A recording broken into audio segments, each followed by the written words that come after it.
Is it just me, or am I missing the excitement for this now in production video that Marvel put out? Forgive me for my lack of excitement for being jaded with things that Marvel puts out, usually completely flopping and being vapid. And also forgive me for believing that star power is now a thing of the past. Aside from Guardians of the Galaxy and Spider-Man, I hope this doesn't piss people off with me saying there's really nothing in terms of Marvel that has struck my fancy as of late. And the one thing that's definitely not going to get me excited for future installments is an almost 2-minute video of chairs with people's names on it, half of them I don't even know. Now, don't get me wrong, I understand why they're doing this, because some of the names that they're putting up here that we do recognize, like Tom Hiddleston as Loki and Patrick Stewart as Dr. Xavier, Professor Xavier, have played characters of fan-favorite franchises. And of course, they're probably betting on nostalgia that will just buy up the tickets by bringing back all these people that we saw in these other franchises that we like, and now they're gonna be here, just like Robert Downey Jr. is making a regal return. Look, I'm not like trying to say that we shouldn't have any hope whatsoever, and I understand like that they're trying to build hype, but it's gonna take a little bit more than just names on the back of a chair to do that for me. You mean you're not getting excited over names? But what about the names of the things of the people you don't care about, remember? That is America's ass. And while there are a lot of people who share equal excitement as all the people in the comics of that boring-ass video that did the opposite of hype me up, there are also mainstream articles like Forbes who are saying that the cast list is bad for so many reasons. Forbes is saying this? Really? Bear in mind also that, like, the senior contributor of this outlet also did these articles. And nothing is wrong with them, but there are a lot of people who would vehemently disagree with just the headline choice, providing that he's doing it to just get people to read it, which is the point of you making a catchy title, so I can't even fault him for that, to be honest. So anyway, he said, so the idea was to get ahead of the game with a cast list announcement, which in theory could have been fun. Instead, it was the opposite of fun, and both the presentation, who is on the list and who isn't, is just exceptionally bad on every level. Damn. He also said that Marvel apparently had a stream that ran for hours. Why is there an X in there? Is that a typo, or does it mean something? I don't know. I didn't even know this, and the stream was, from what it sounds like, I have to find the stream, but from what he's saying, the stream was also slowly panning over the chairs with the name of each actor that would be showing up in the film. That's what he says. Are they serious? Oh no. Damn. He said it was about as interesting as watching grass grow. I don't know, have you seen those time-lapse videos? They're pretty entertaining. I mean, there's lack of creativity, and then there's just lack of creativity.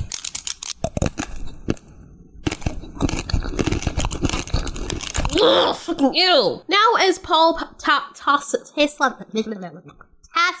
Mr. Tassi, that's such a weird name. Anyway, he's saying that they're bringing the original, like, X-Men from the Picard films. Not Picard. Fucking, John Stewart. No. Patrick Stewart. Jesus. And, whatever. Anyway, stop. I'm tired. Anyway, here's the issue that I'm having with all of this, though. We've already done to death the whole multiverse thing, and they've basically let the proverbial genie out of the bottle, so they can't put it back in. So they've written themselves into a corner. Now, my husband seems to think, based on a rumor he heard, that they're going to bring all these people back and then try to downsize it back to one universe or something. And he also thinks everyone's going to die and everything's going to start brand new, just like scorched earth. That's what he said, by the way. That's not me.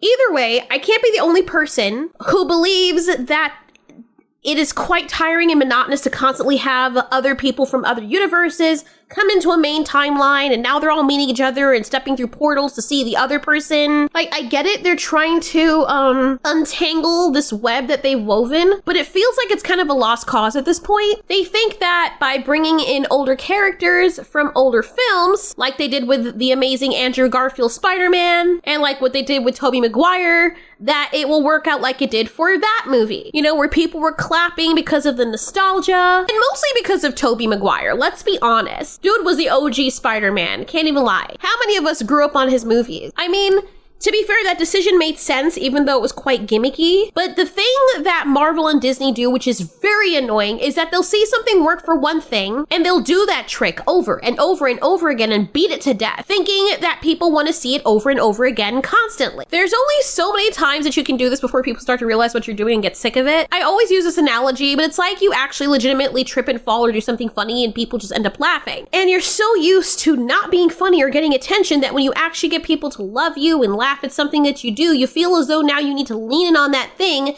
And so here you are for an hour straight doing the same trick over and over again. Cause it's funny, right? Laugh again at me. It's funny, right, guys? Look, I tripped again. See, I did the thing that made you laugh before, but this time you're doing it on purpose and it looks really freaking cringe and stupid. Now people are just looking at you like you're freaking pathetic and sad and pitiful. And the first thing that you did that was actually legitimate turns out to now be, as I said, really cringe, because the behavior that you're displaying now just seems to be born out of desperation to be accepted or to maintain what little relevance you had. And that's what this whole thing with Marvel is giving me, to be honest. And maybe I'm too jaded, but tell me exactly how we're gonna take an almost 90-year-old Patrick Stewart and an almost 90-year-old Magneto and push them forward in a movie where they're supposed to be reprising their roles. He looks like Gandalf. Wait. Watch him be Gandalf. Hold on. Wait, I think he is. Wow, shut up. I knew that. Just because Deadpool made a joke about Hugh Jackman doing this till he's 90 Fox killed him. Disney brought him back. They're gonna make him do this till he's 90. doesn't actually mean that you're supposed to be freaking doing this. Like, it's only funny because people realize how ridiculous it was in the movie when Deadpool brought it up, and now you're gonna lean in on it, actually do it for real and not as a joke? Are we kidding? I love how hopeful and optimistic people are in the comments.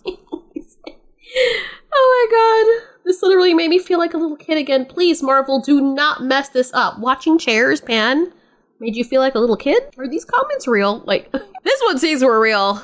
He's like, oh, hey, it's Steven. He's like, action movie trailers. We need more explosions. Marvel, nah, chairs. But this poor guy made me feel freaking sad for him. Do not mess this up. Have you seen their track record as of late? What makes you think, aside from the two movies that I mentioned earlier, that you should give them the benefit of the doubt based on their track record? Very recently, by the way. Did you also forget that the Walt Disney Company owns Marvel now? And everything they touch turns to rhinoceros charcoal ass. Man, the delusion is wild. I feel so bad for people. That's like a wife going home to her husband that always gives her a freaking backhand across the face every single day for the past 15 years. No matter what she does to make him happy, maybe twice out of the year, he'll be happy and not slap her because he's drunk on the couch. And then one night she's like, man, hope he doesn't smack me today. Like, what exactly did he do to warrant you having that kind of hope when he showed you nothing but the back of his hand every time you come to the house, providing he even lets you leave the house? That's wild work to me. I know this is going to sound really crazy to some people, but I'm a very idealistic person and I try to be optimistic IRL. Just because I poke fun at things on the internet doesn't mean I'm negative all the time in real life. However, because I talk about entertainment specifically, and that is lacking specifically right now anyway, then yes, I'm really jaded when it comes to that. Critiquing them is freaking fun. It's kind of cathartic. And I want more good entertainment or stuff that just feels like it's alive. As someone who likes creating, I also like supporting other creators and creativity, which is why I now go to webtoons or a lot of the sources like outside entertainment too, or some of the Western indie forms of media, which include gaming, movies, and TV shows, or stuff that's just not necessarily mainstream that then becomes mainstream later because a niche audience makes it popular. There's still creativity to be had in the West, though. For example, here are some of the TV shows that my husband and I are watching that I actually really like. Severance from Mythic Quest, The White Lotus, Silo, Invincible, Righteous Gemstones, Castlevania Nocturne, Landman, Secret Level, Tulsa King, Rings of Power, and I know that was debatable, House of the Dragon, The Boys, which is also kind of debatable because that's driving off a cliff, The Bear, see my review on the last season or the first half of the last season because, wow, that was stupid. Even though I still like the show, I don't know what that was. What We Do in the Shadows, even though I'm like 2 seasons behind at the time of this video. Shogun, Star Trek, mostly the older stuff. I watched the Star Trek movies with Wonder Woman's boyfriend, what's his name, Captain Kirk? The pretty guy with the eyes, whatever. But I've watched that because I'm sorry, I tried to do the whole classic one, the one from like the 60s or 50s or whenever it was from. I could not, bro. Like, my husband showed me a clip of it, and for like 5 minutes, you just had people with dead air all around them looking in some desert area, green, like calling for them. It's actually comedy how boring it is. So no, he just showed me the movies, even though it was a general timeline difference because it was a different timeline. He said he just wanted me to get the idea of the characters, where we did see Old Man Spock from this one, and that was a classic one. Don't know who the hell they are, but I like Spock. So then we moved on from that to the Next Generation, which I'm actually thoroughly watching right now. Just for those who were curious. But anyway, love Star Trek. And the next show that I love is For All Mankind. And I know that it's subjective. TV shows that people like or forms of media. And since my husband is more of a TV show type guy and older movies, I'm watching what he tells me to watch most of the time.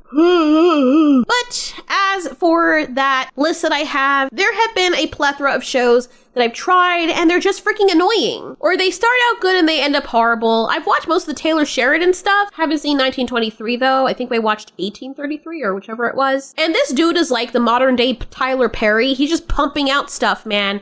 And even though, yes, they're very dramatic and overdone, they're still entertaining and believable enough. And sorry, it was 1883. But as I was saying, he has a host of shows and stuff. So there's such a big list in there. I feel like it's kind of apart from the other shows. But yes, I'm glad we still have some decent entertainment going on, providing they don't cancel them like they did with Raised by Wolves. That's the other thing too. When we actually do have decent TV shows, they cancel them. Constellation, especially if they're sci-fi. Westworld, even that too started going off a cliff. But every single goddamn time. My husband and I have a love-hate relationship with our little situationship when it comes to watching TV shows, because I'm of the camp of wait until something is completely finished, you know, before watching it, so I don't end up being let down.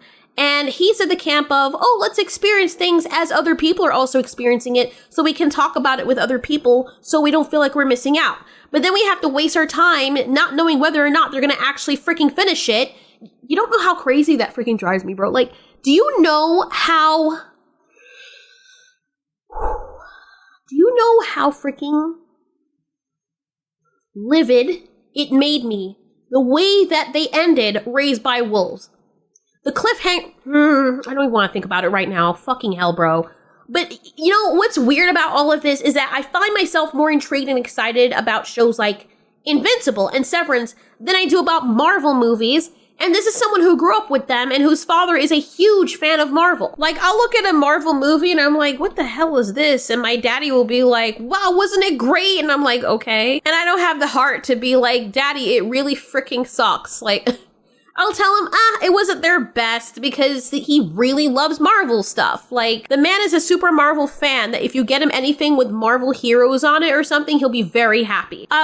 But if my dad has never seen something, I mean, he's been very busy and stuff, but if he hasn't seen something and he doesn't express wanting to see it, that is a big thing because that rarely happens when it comes to Marvel or DC. Spoilers for Loki's TV show, by the way. You guys should definitely watch it if you have not, especially the second season, but you need to watch the first. Trust me, the second season was freaking amazing. I could not shut up about it. But the way that the Loki show ended, that's another one that belongs on the list, by the way. Oh my god, like, I'm the biggest hype man for that show, and I'm now paranoid that they're gonna mess it up. The writer of that show, particularly the second season, made Loki such a freaking badass. And they definitely made up for what they did in season 1, that trash-ass writing in season 1. It wasn't horrible. I still liked a lot of elements about season 1, but I don't know what they did to him. But in season 2, ooh, oh my god.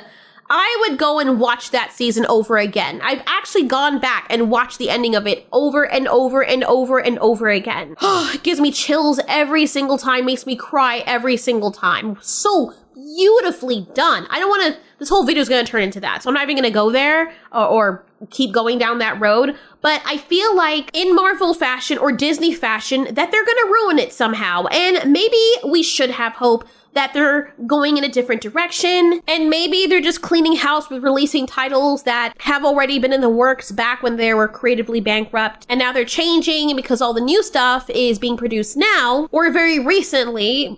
But I'm sorry. I'm really, really sorry. I'm gonna have to see a few decent releases in terms of movies, and shows, of course, before I start giving them hope. Loki was a diamond in the rough. That was an ounce of blood that was shed that turned out to be a ruby. So as for hope, I'm not necessarily holding out for it. If it happens, it happens. I want to be pleasantly surprised, but what certainly isn't going to get me hyped up for what they may be working on in the future, is watching a slow pan of chairs with the names of random actors in it.